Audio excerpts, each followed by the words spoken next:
Mga kapuso, nagakapikon ka na bala sa dalagan sang trapiko? Labaan pa ang pasensya bangod suno sa PSTMO. Padayon nga maeksperyensyahan ang paginutok sa mga dalanon, tugas ang Christmas rush. Samtang pito ka traffic enforcers mahimo iga suspende matapos matukiban nga wala sa pwesto samtang nagaigod ang trapiko. Si Zen Kilantang nakatutok.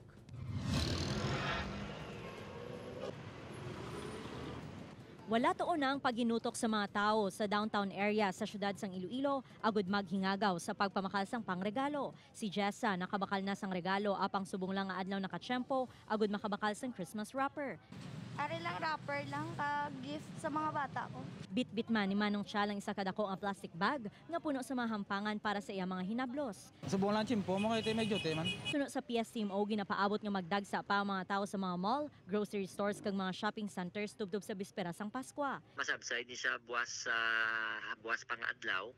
Balal mo pagka every year from December 19 to 23 sa 24 may experience sa ang Christmas rush kag sa amon pag-assess kahapon dyan daw wala siya nagbago.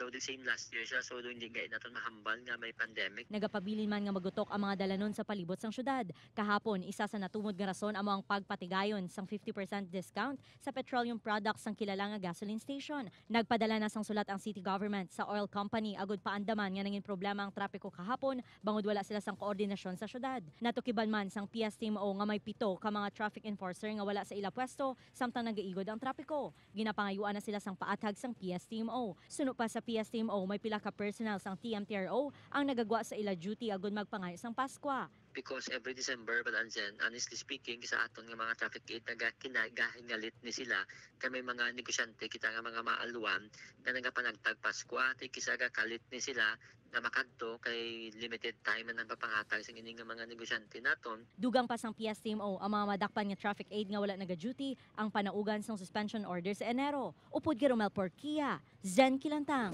One Western Visayas.